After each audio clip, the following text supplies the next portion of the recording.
Tak o madrac sa treba starať o všetko, čo chceme, aby nám na dlhé roky k spokojnosti slúžilo, tak sa treba starať.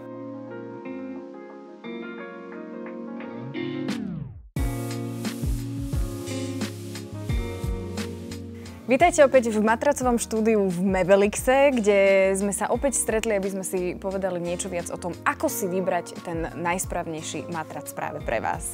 Vedľa mňa už sedí pán Peter Pekarčík zo spoločnosti Materaso. Dobrý deň. Ďakujem pekne.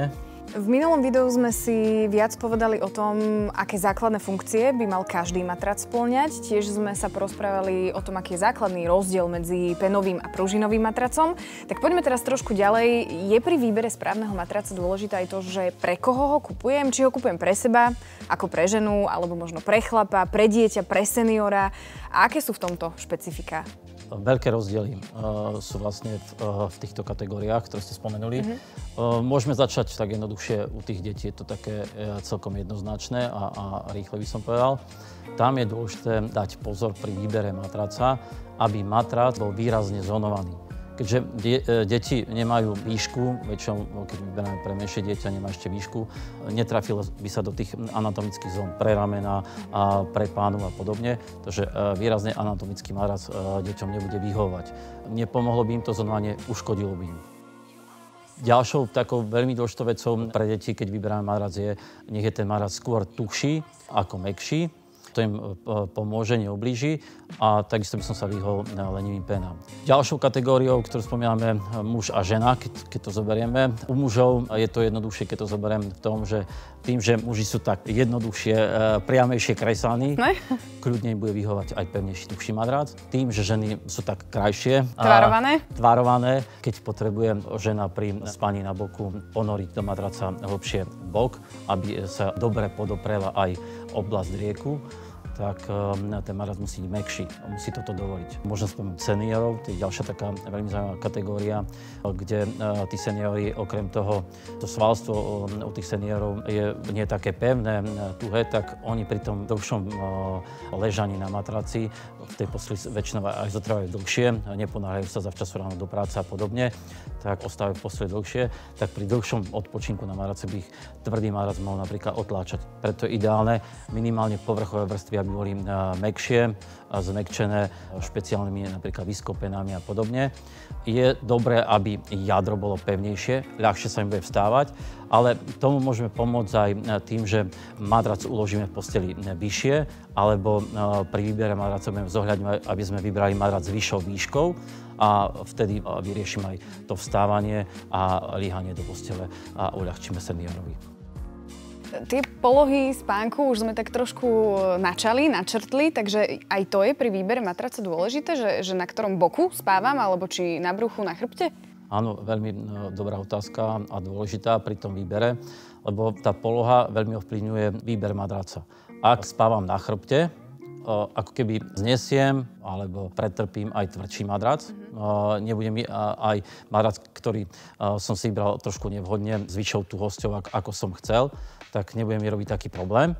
Ak spávam väčšinou na boku, tam ten tvrdší matrac by mohol robiť veľké problémy, lebo celý, ako som spomínal aj pri ženách, celá váha tela bude prenášaná malou plochou tela do matraca a matrac ma bude tlačiť iba v oblasti pánvy, bokov alebo ramien. Tam radšej mäkšie matrace, prispôsobivejšie matrace, ktoré dovolia hlbšie zaborenie. A pri spaní na bruchu, čo je tiež veľmi častá poloha, odporúčam takisto mäkší matrac. V prípade, že niekto má nejaké zdravotné problémy, či už čo sa týka chrbtice alebo nejakej inej časti tela, viete aj toho človeka nasmerovať, že po akom matraci by mal skôr siahnuť?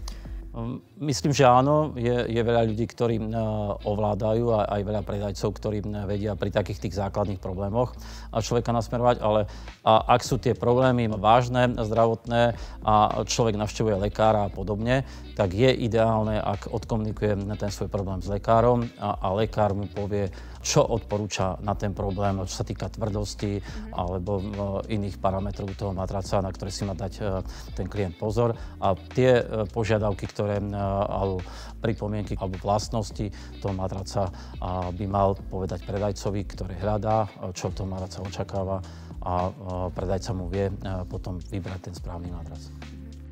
Pri tých základných funkciách, ktoré by mal spĺňať teda každý matrac, sme už načrtli trošku tú hygienu, tak ma teda zaujíma, že ako sa treba o matrac starať, aby nám čo najdlhšie vydržal v dobrej kondícii aj v tomto smere. Tak o matrac sa treba starať o všetkom, čo chceme, aby nám na dlhé roky k spokojnosti slúžilo, tak sa treba starať. To platí aj o matracoch. Matrac v prvom rade často vetrať. Matrace takisto je dôležité otáčať. Sú matrace, ktoré vlastne majú obidve strany rovnaké. Tam ich môžeme otáčať nielen hlava, nohy, ale môžeme ich otáčať aj na opačnú stranu. Takže máme ako keby 4 strany uloženia toho matrace, alebo na 4 spôsoby môžeme ten matrac uložiť. To ma zaujíma, ako často toto treba robiť, toto zmenenie polohy vlastne matraca? Ideálne je raz za 3 mesiace. To sme hovorili o otáčaní, to predĺžuje životnosť hlavne toho jadra matraca. Ďalším veľmi dôležitým parametrom, ako sme spomínali pri matraci, je, aby bol ten matrac z hľadiska antialergického a hygienického čistý, aby sa tam nehromadili žiadne škodlivé mikroorganizmy, roztoče a podobne. Preto je dôležité matrac vetrať. Väčšina matracov dnes sa vyhotovuje s poťahom, ktorý je odzipsovateľný. Tam je dobré raz za čas ten poťah vyprať. Tu by som spomenul, u tých matracov môžeme poťah rozipsovať, sňať z matraca aj s tými povrchovými vrstvami, že nedávame dole len tú povrchovú časť, ale ako vidíme, tým prešitím je pod poťahom fixovaná nejaká výplň a pod ňou ešte nejaká ďalšia textília. A perieme všetky tieto časti. Ak vyperieme poťah matraca, dá sa povedať, že 90% všetkého toho znečistenia je v tom povrchu matraca, takže ten matrac po opratí ako keby mal čistý, nový. Ako nový? Sú poťahy odzipsateľné, ktoré sa dajú odzipsovať úplne dookola. A ten odzipsateľný poťah sa dá rozdeliť na 2 časti, čo vlastne pomáha tomu zákazníkovi v tom, že šetrí si energiu, vodu, životné prostredie, šetrí si samozrejme aj ten poťah, lebo ak spávam na jednej časti, na vrchnej časti matraca a potrebujem ho oprať, nepotrebujem zbytočne prať aj tú druhú časť a míňať na to či vodu, energiu a podobne. Z toho, čo ste už teda dnes všetko povedali, mi z toho teda vychádza, že tá tvrdosť toho matraca je veľmi, veľmi dôležitá, tak ako si vybrať ten správny? Ideálne za mňa je vybrať sa do matracového štúdia, kde vlastne si môžem ten matrac vyskúšať, ľahnúť si naň, položiť sa presne tak, ako doma spávam. A je dôležité zamerať sa na to, či ten matrac podopiera ma po celej ploche na chrbáte. Zamerať sa na to, ak spím doma na chrbte, ľahnem si aj na ten skúšaný matrac na chrbát.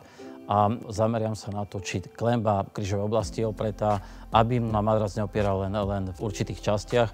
Potom je ten matrac nepríjemný. Naopak, ak ten matrac sami tou tvrdosťou si tú tvrdosť matraca vhodne zvolí, tak matrac bude pre mňa komfortný, prispôsobivý a podoprie ma na maximálnej ploche.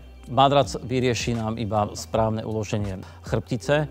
Ak mám problém s krčnou chrbticou, je potrebné doplniť vždycky matrac vhodným anatomickým vankušom, ktorý tak nejako doplní správne ten matrac a on vlastne tam je aj taká rovnica medzi nimi. Ak je matrac tvrdší, aj ten anatomický vankuš musí byť tvrdší. Ak je matrac mäkší, tak aj ten anatomický vankuš musí byť mäkší.